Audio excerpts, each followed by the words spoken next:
Seorang pria asal Sumba Barat NTT tewas tertembak pistol milik salah satu anggota kepolisian Polres Sumbar, yakni Bribtu ER. Kejadian bermula dari bercanda todongkan senpi ke perut korban bernama Ferdinandus Lango Billy, 27 tahun.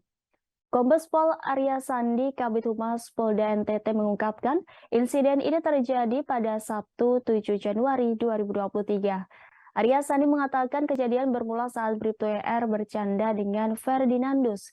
Candaannya dengan menodongkan senjata api ke perut korban.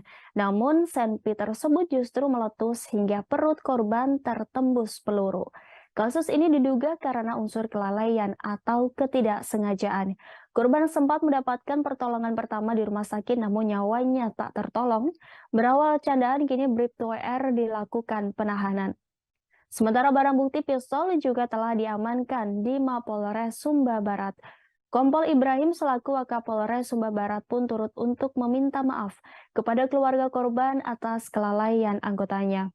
Jenazah Ferdinandus pun diautopsi oleh tim forensik bidang kedokteran dan kesehatan Polda NTT dari RS Bayangkara Titus Uli Kupang.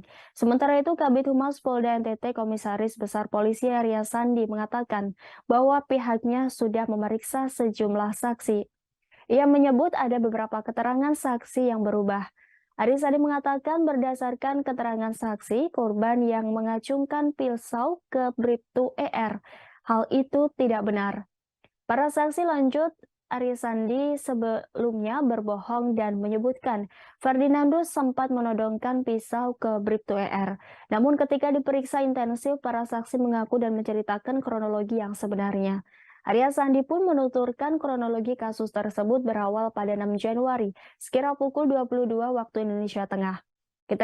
Ketika itu lanjutnya korban Ferdinandus Langubili sedang duduk bersama beberapa rekan lainnya. Mereka duduk di teras rumah milik orang tua rekannya bernama Januar Maulogo Ratu.